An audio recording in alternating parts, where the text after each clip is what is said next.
Principal, Vice Principal, Conference Chairperson, Dr. Kanishka, esteemed faculty members of this prestigious institution, students from different colleges and universities from across different parts of the country. It's an honor and privilege to be part of this national conclave, Triad 2.0, and then be part of this business conclave on emerging trends in Indian service industry. It's an honor to be part of this conference which is being hosted in a prestigious institution which is 155 years old. This is being organized in the premises of St. Joseph's Boys High School, which I understand is 155 years old. It's great. It has great history and great tradition, great legacy. This conference is being organized by St. Joseph's Evening College, the only autonomous and accredited college in the country. Only accredited evening college in the country, which is almost about 48 years old. So it's an honor to be part of prestigious institutions like this and be part of conclaves organized by such a prestigious organization which has great tradition. And I know that this organization has been promoting the cause of education in the country, preparing people to make and have meaningful careers as they grow up and they make significant contribution to the nation building. What a phenomenal cause this has. And I understand that St. Joseph's Evening College is primarily catering to the needs of people from socially economical background and really making sure that education reaches out to everybody. There is no divide in this nation. No divide between the haves and the have-nots. Everybody has access to education. And that's what businesses are all about as well. Businesses which have a social purpose, they thrive and succeed. Businesses which do not have a social purpose, they do not succeed. We saw great examples in the history of business. Companies like WorldCom and Enron and other organizations which did not pursue a social purpose, which had the motive of accumulating wealth, accumulating profit, they did not survive for long. But organizations which have a social purpose, which are there to solve a problem of the society, of the country, of the nation, of this world at large, they have thrived and they have been successful. So when Bill Gates started Microsoft, he had no idea that he would become the richest man in the world. But he had a purpose. He had a social purpose. His purpose was to make a software which the common man can use. And that was a great purpose. When Captain Gopinath started Air Bacon, he had no idea that he's going to build one of the most profitable airlines in the country. He had no idea about that, but he had a social purpose. His purpose was to ensure that every common man or every common Indian should be able to fly. So these are leaders who have social purpose. And when we talk about St. Joseph's Evening College, when we are living in a world where education has been commercialized to a great extent or to a large extent, here is an institution which is providing quality education with a social purpose. So that's absolutely phenomenal. So I'm part of this business conclave on emerging trends in Indian services industry. And I'm going to talk with focus on the ITES industry. So that's going to be the focus of this keynote address in the first session. But let's talk about a little bit about the services industry at large. So all of us know that we missed the manufacturing bus. So when the whole world was actually growing up and countries, the developed world was actually trying to really take manufacturing in a big way. India missed the bus, all of us know that. But when the evolution or the emergence of services industry started, India was there to kind of take the lead. And we could take the lead because we had plenty supply of talent in this country who was ready to work, and they were available across the length and breadth of this nation. And we happen to be the youngest country in the world. So the largest young population in the world lives in India. So that gives us humongous amount of advantage to this country because there's plenty of supply of manpower to the industry. So while we missed the manufacturing bus, because that required loads of investment, that required investment in technology, in the most sophisticated technology, etc. And probably we did not have the investment, the financial power and so on. But in the services industry, which is largely dominated by knowledge economy, we had the huge advantage because we had a large pool of young people, not just young people, but talented young men and women. So that made the difference. And while we become the leader in the services sector, and we left behind emerging countries like China and other developing and developed nations, because we had the advantage of having an abundant supply of humongous amount of talent. And with the advancement of technology, telecommunications, networking, advancement in information technology, this services industry started growing leaps and bounds, because many things which could not be delivered out of India as services to the rest of the world, we could start delivering those services out of India to the rest of the world because technology enabled that. So that's what ITES is all about. If you go to the next slide, essentially ITES is information technology enabled services. So while everything comes under services, so a person sitting at the reception in a prestigious hotel is part of a services industry. But that's where you require etiquette, your customer service skills and other skills. But if you bring in the information technology angle, IT perspective, then IT enabling services, that becomes part of a larger gamut of ITES range of businesses that organizations can offer today. So what are the examples of ITES? What services today in the country are enabled by IT?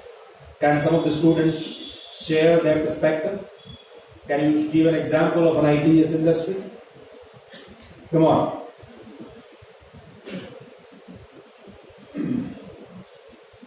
Can anyone from the audience share what are the examples of ITES industries?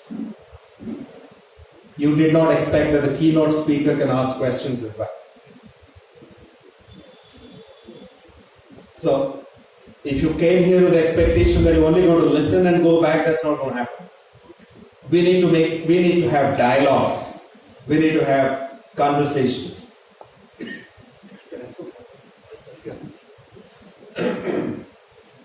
So can anyone?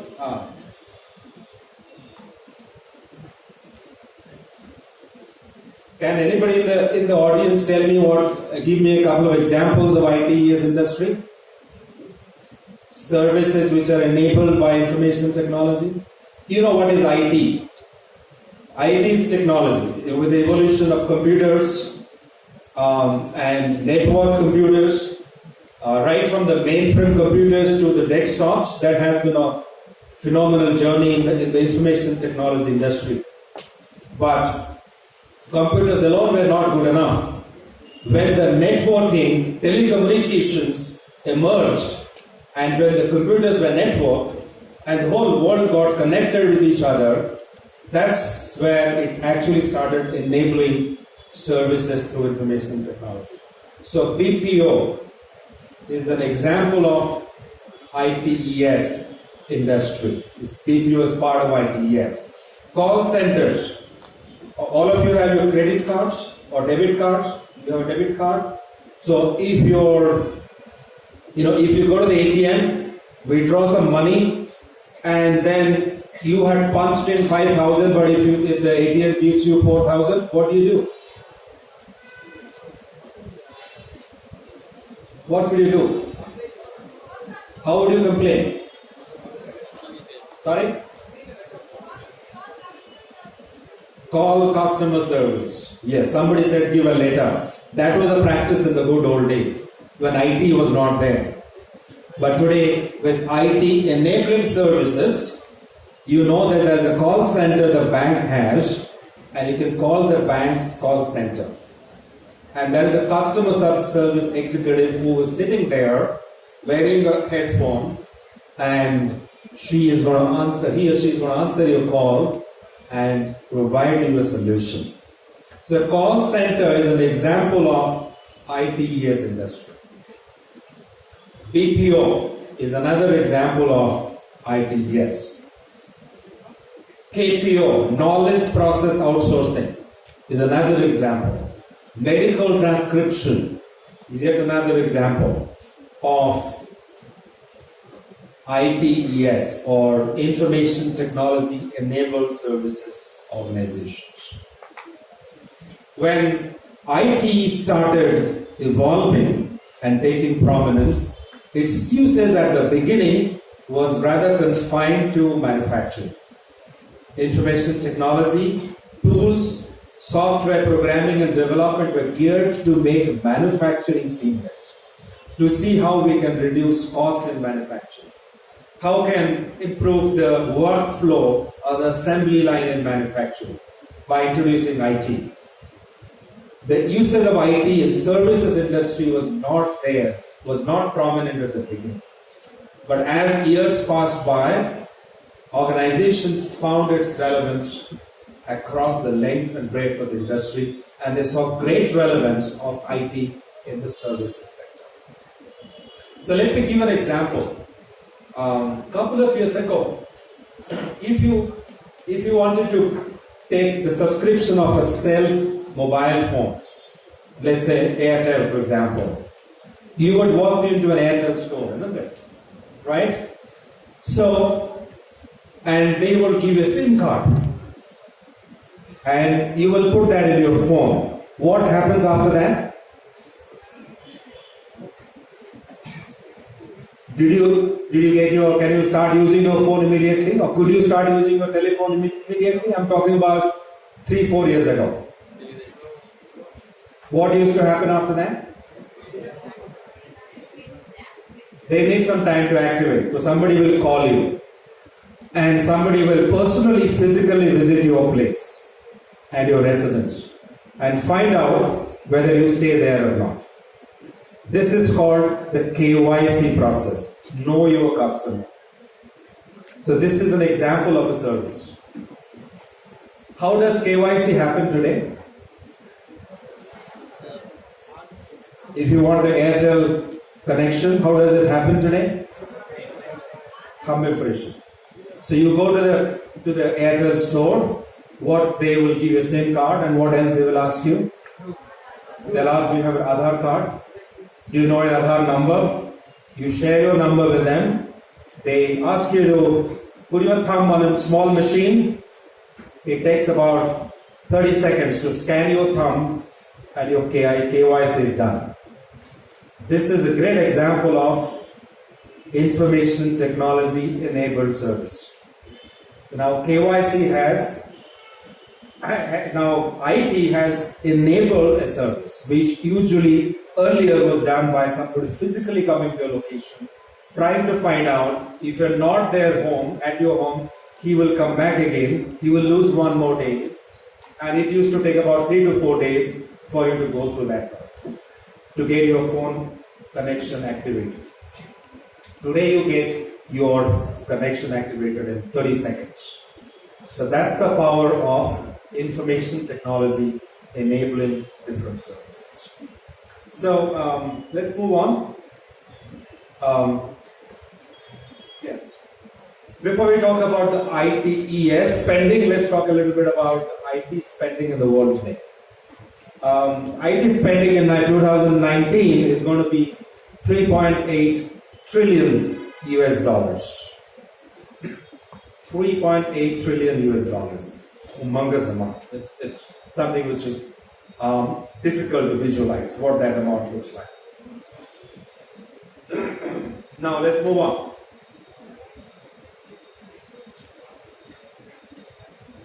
What is our share in this? Big share, but it can be bigger. So our share in the IT market is about 167 billion USD, and it's likely to grow to about 350 billion by 2025. So India is a strong player in the IT and ITES segment. Large numbers, and they are almost going to double or more than double by the time we reach 2025. If you do everything right, if you move in the right direction. Now, let's look at the next set of statistics. Now let's look at the ITES industry, and I'm talking in the context of BPO here because BPO is the last part of ITES segment. And today, the global BPS, the business process outsourcing services market, is growing, and by 2023 is likely to reach by about 52 billion USD. So it's a significant percentage of the larger global IT spend that we talked about. And this can give you an idea about the money that's going to come into this industry, the BPO industry. And India today is a significant player in this industry. But everything is not hunky-dory as it appears today. We are a significant player, but we have got big threats coming out of our competitors. So countries like Philippines, Vietnam, even some of our neighboring countries are really significantly strengthening their capability in the ITES sector. China especially, which was way behind India, because India had the language advantage.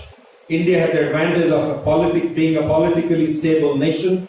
It had the advantage of large pool of English-speaking people. It had the advantage of having a large number of talented graduates emerging every year. It had the advantage of language, the advantage of population, the advantage of political stability, also the advantage of networking and telecommunication, reaching out the nooks and corners of the country. Today you have 4G, 3G and 4G are almost available in any part of the country, even in small towns and villages. So all these advantages had put India at a very strong position. But today India is facing major threat from countries like Philippines. India, which used to be the call center capital of the world, is no longer the call center capital because the voice business has moved out of India to countries like Philippines, which provide the great language advantage. There people speak better English, more Western English or closer to American English, and then their lifestyle is more closer to the Western lifestyle, so they have an advantage. We continue to have a big advantage in the back office and the knowledge process outsourcing business because we are very strong in the domain knowledge given today. So that's an advantage that we have. But countries like China, which were stronger than India in manufacturing, are also spending lots of money in training their young graduates, their youngsters in schools and colleges in English language. So China is emerging as a big threat to India. They were already strong in manufacturing. Their disadvantage was lack of English capability. Today with English, their focus on English language, they are also emerging as a strong competitor. So we are no longer comfortably positioned as the market leader in this space, even though on paper we are still the largest BPO provider in the world, but we have got serious threats. There is another threat which is to the BPO industry, and especially in the Indian context, is not just the threat from competitors, but the threat is more systemic, which is more driven by technology itself. And this ITES industry, which has been enabled by information technology, which has created millions of jobs, this information technology itself can take away millions of jobs again. As jobs become more automated, jobs become more robotized, they are going to take jobs of human beings. So some time ago we talked about the KYC example. Let's go back to that example. In the KYC process earlier, there was a call center executive who was calling you. There was an executive who was physically coming to your house to check in if you stay there. These two jobs have gone away because you don't need these two people. You can walk into the store and do your KYC. The guy who was calling you, the guy who was physically visiting your place is not required anymore. The guy at the store still remains because you would continue to go to the store and then physically collect the SIM card. But the person calling you and the person physically visiting your place is no longer required. So automation is also going to significantly impact this industry. While it will influence, positively influences growth, while revenues could grow, but it would take away millions of jobs with automation coming in. Automation today has virtually taken away jobs everywhere. Now our aeroplanes can be an autopilot. Now robots can do surgeries in the operation theater. Now recently I saw in an airport in Germany, their valet parking is done by robots. You don't need drivers who can really take your car to the valet parking area. There are robots who are there in hotels who are serving you your food, etc. So virtually robots are going to take away every transactional job that we can think of, every routine job that we can think of. And cognitive intelligence, robotics, artificial intelligence, they're all talking about dominating the industry, and in some time jobs which require a lot of analytical ability, cognitive ability. So that's going to be a very big threat to the ITES industry. Let's move on. Let's look at a little bit more about this industry and how it evolved and what is going to be the future. So when ITES started, industry started, it's largely started with data entry activities. So wherever in which part of the globe you are residing in doesn't matter, but if you need data to be entered and retrieved in any other part of the globe, you can enter data anywhere virtually. So the BPO industry started with data entry. So a lot of data entry work, just pure play data entry.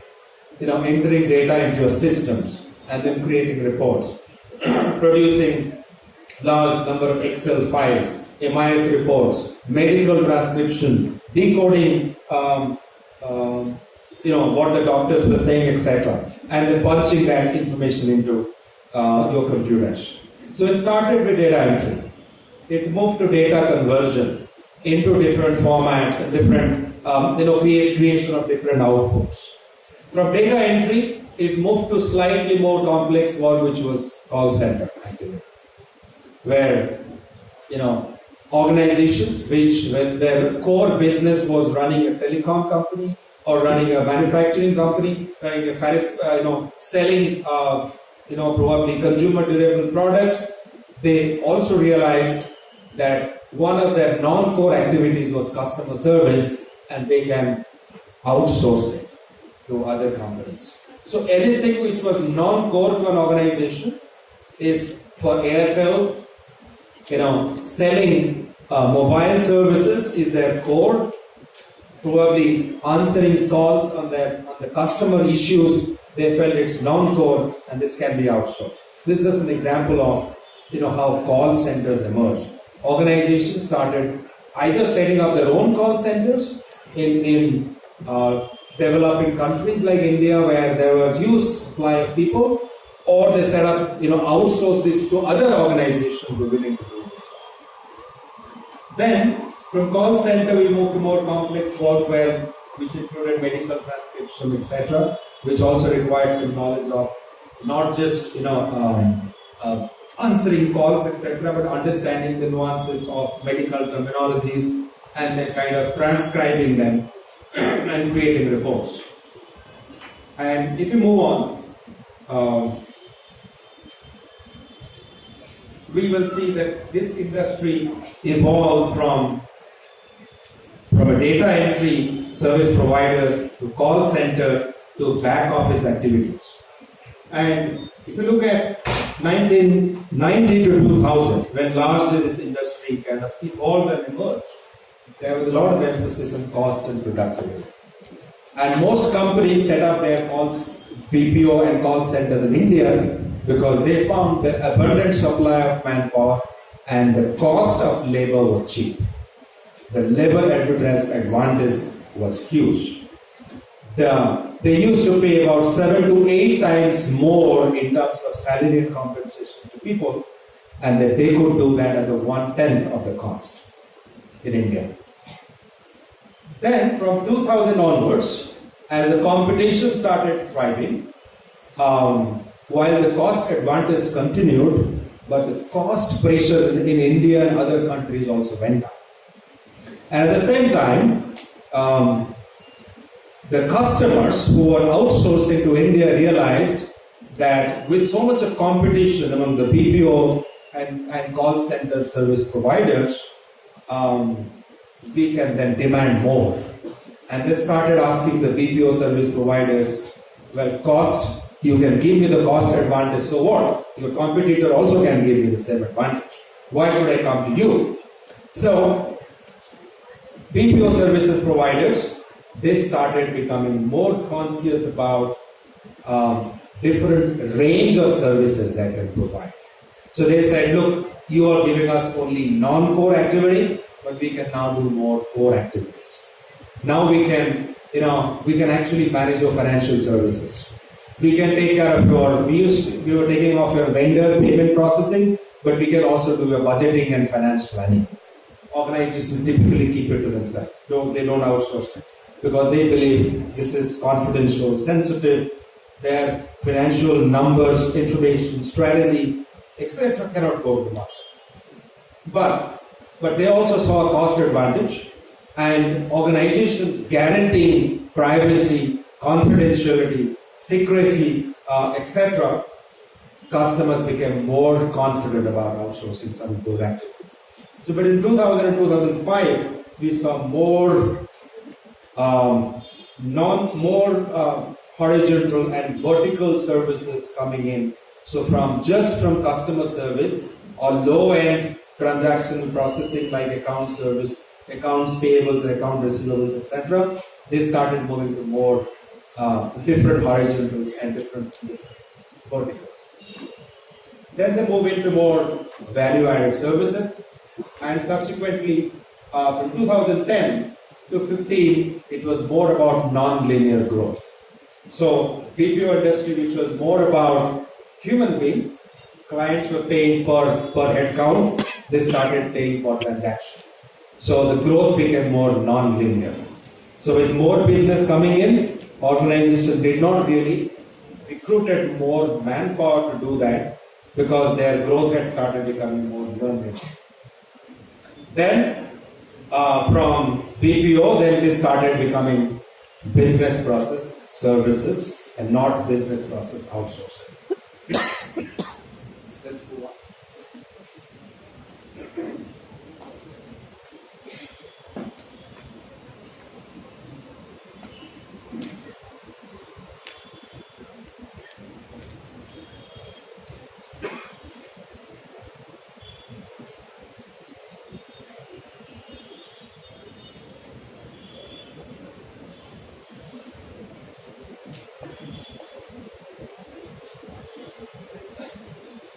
So we'll talk a little bit more about the future.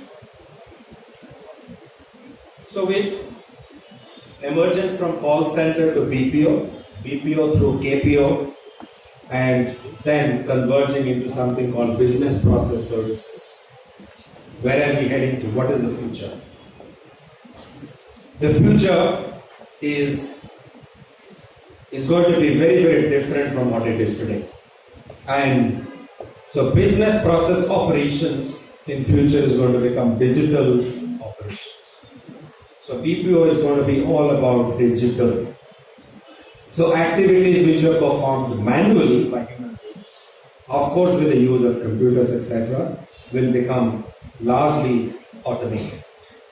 And that will be influenced by technologies like cloud computing and social media, rapid process automation, robotics, etc., will ensure that most of these operations become digital. That's what we will start seeing. And we'll also see multitasking to overcome skill shortage. We will see people are being trained to do multiple types of things to support the industry requirement. Many of large organizations who run BPO setups would have small startups as their customers. So that's going to be a welcome change that we will see. We will also see countries, new outsourcing destinations like Bulgaria, Romania, Mexico, Colombia, Philippines, Vietnam, and other countries will emerge as large BPO destinations or ITES destinations. Let's move on. This talks about the growth of BPO industry in India. About a total of 1.1 million people work in Indian BPO industry today.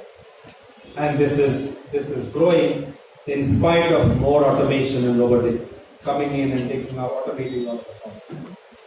More than 500 companies in India offer outsourcing services to about 60 plus countries across the globe. About 200 multinational corporations. Out of these 500 companies, about 200 companies are multinational companies. So organizations like GE and HP and IBM, etc. These multinationals are also offering BPO services out of India. The BPO sector contributes to about 7.7% to India's GDP. And this BPO industry grew by 8%, leading to an aggregate revenue of 154 billion in 2017. So these are some very, very interesting statistics. There are some predictions. There are future emergence of new job roles such as cybersecurity, mobile app development, social media, data science, mobile app development. All this has reduced economic's reliance on call centers. So a lot of these services that were delivered by call centers are now supported by technologies like cybersecurity, e-commerce, mobile app development. Those technologies have really made some of these call center services redundant. Robotics has begun to take away simple jobs, forcing the increase of RPA in the Indian BPO industry is something that's is going to be commonplace in the near future. NASSCOM estimates up to 40% of India's IT BPO workforce would upgrade their skills over the next 5 years. And emerging skills that will be high in demand will include robotics, big data, analytics, artificial intelligence, etc. Predictions with an expected growth rate of 7 to 8% for export revenues by 2018-19, an additional 130,000 new jobs will be created. So that talks about the humongous amount of opportunities in this industry. But it's not that honky-dory as it appears. While we're talking about 130,000 more jobs coming our way, these jobs have to be earned in future. The jobs will not come your way just like that. In the past, if you were a graduate who could speak good English, a call center job was almost guaranteed. But today that's not the case. With automation taking away almost many of the voice customer service executive jobs, and there are predictions by Gartner that about 80% of voice-based customer service jobs in the ITES industry would be taken away by machines. So we'll have to keep in mind that unless we really upskill ourselves, upgrade our skill set, getting jobs in the IT industry, ITES industry, or so-called BPO industry is not going to be easy. It's going to become difficult and increasingly more and more difficult. So where do we really need to upskill ourselves? We really need to upskill ourselves in the domain skills. Because generic conversational skills-based jobs will go away, but jobs in the domain space will remain intact. So let me give you some examples. So if you're a finance expert doing your MBA in finance, earlier you could get a job in a BPO doing transactional financial services activities, like processing invoices, processing payments, processing your receivables, etc. And you just had to do data entry because the high-end financial systems will take care of the rest. But today, even those transactional financial jobs going away, what would remain would be more complex finance jobs. So complex finance jobs typically would mean accounts reconciliation, billing, handling exceptions, budgeting, financial planning, etc. Robots or machines are still not able to do that today. So we need human beings to do that. So to become successful in this industry, you need to really up the game when it comes to domain skills, when the domain skills are concerned. The same thing applies in telecom, in healthcare, in medical devices, in travel and hospitality. You really need to, you are not just a ticketing executive preparing tickets for your customers, but you're going to handle customer queries on complex bonuses and complex promotional programs where the airlines announce for time. So the transformation of the role is going to change from transactional jobs to more complex jobs. And that's where you can become effective if you continue to upgrade your skills. Interestingly, the knowledge that we gain in our university may not be sufficient as we walk into our corporate jobs. The knowledge that I acquired in my education through the university where I was studying and the knowledge that I need on my job today are very, very different.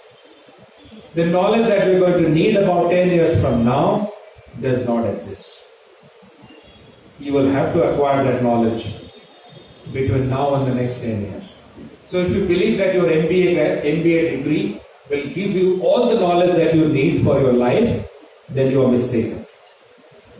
You have to prepare yourself to keep learning all your life. And let's look at a great example of Mr. Amitabh Bachchan, who is an evergreen actor in the Indian movie industry, who started as a romantic hero, became an aggressive hero, and he was known as the chocolate boy hero at some point in time, but became a very aggressive hero, became an action hero, and then he knew that age is catching up, he's not a hero anymore. And then he became a character, he started playing character roles, he started playing comic roles. He moved into this idiot box, the small screen, and then started hosting TV shows like Kaun Banega Crorepati, etc. A man who continuously adapted himself to the changes happening around him. How many heroes that we know or actors that we know who are contemporaries of Amitabh Bachchan and still earning millions of dollars, crores of rupees? Can you name just another actor who is a contemporary to Amitabh Bachchan, who is equally earning handsomely as he is earning. Most of them have disappeared. They have just faded away. They don't exist, you don't even see them. Many of them even passed away. But there is one man who has survived, thrived, and is still going strong and earning handsome money because he has adapted himself to the changing environment. Continuously he has learned, relearned, and he has unlearned what he had learned in the past, and he has relearned, and he has upskilled and reskilled himself. And if you really want to survive in tomorrow's ITES industry, or for that matter any industry, you need to keep adapting yourself all the time. Keep learning and relearning. Organizations like Nokia refused to learn. They said they're not going to learn, and they I was talking about organizations like Kodak cameras, or for example, Nokia also for some time now they are on a researcher's journey. But there are some organizations which refuse to learn. Kodak cameras, they said, we don't need to really manufacture digital cameras because human beings would always love seeing physical pictures which are hard copies. Nobody would be keen on seeing soft copies of pictures. They stopped learning. They had produced the first digital cameras of the world, but they decided not to pursue that technology because the money was coming from the manual cameras, not from the digital cameras. But they did not realize that digital cameras were going to slowly eat away the other business they were running. So, if you really want to thrive and strive in this industry, then you need to really ensure that you adapt yourself. So, what is going to happen to this industry in the future? As we move on, we will see something called BPaaS in the future. So, remember, call center, BPO, KPO, BPS, and it's going to become BPaaS. If you kind of click again and again, yes. So BPaaS is business as a service. So it is not business process outsourcing, it is not business process services, but doing an entire business as a service. Doing an entire set of activities for you as a service. So 5 years ago, 10 years ago, when we wanted a taxi, we used to walk up to the nearest taxi agency or call the nearest taxi agency and then say, can I hire a taxi from here? And if you call the taxi agency will tell you, yes sir, or yes ma'am, the taxi will reach your place in the next 2 hours. Then the taxi will come and you don't know who the driver is. You don't know whether he is good or bad. You don't know whether he knows the destination, whether he knows the route. You must know the route, how to reach there. You must know the navigation and so on. And eventually, the taxi will come in 2 hours. Sometimes it may come late by 20 minutes. You have no control. You keep calling the taxi agency again and again and so on. But today, there is an organization called Uber, there is another organization called Ola, there are a couple of more organizations who have transformed a set of activities from isolated, unstructured, standalone activities to a business as a service. You want a taxi, sir? Don't worry. At the click of a button on your mobile phone, everything else is set. Tell us, click the button, tell us which place you want to go. We'll make sure the driver reaches you in 10 minutes. We'll make sure the driver is good. You will know the rating of the driver is 4.8 on a scale of 1 to 5, or 4.9, or 4.3. You will know how many rides he has taken. And you don't have to worry whether he knows the destination or not. Does he know the route to the place? You have no idea. And do you have to carry cash to pay him? No, you don't have to carry cash. If you have Paytm or if your bank account is connected, everything is set. Your taxi arrives and you get in and you reach your destination. Your payment is already made. You walk into your friend's house or walk into the place that you are going. This is an example of business as a service, where complete set of activities involved in fulfilling a requirement is taken care by you. So you don't have to call an agency, then follow up with a driver, then follow up with somebody else to find out the destination. Is all set. And this has been enabled by technology. The technology is largely here, mobile mobility, cloud computing, and your navigation.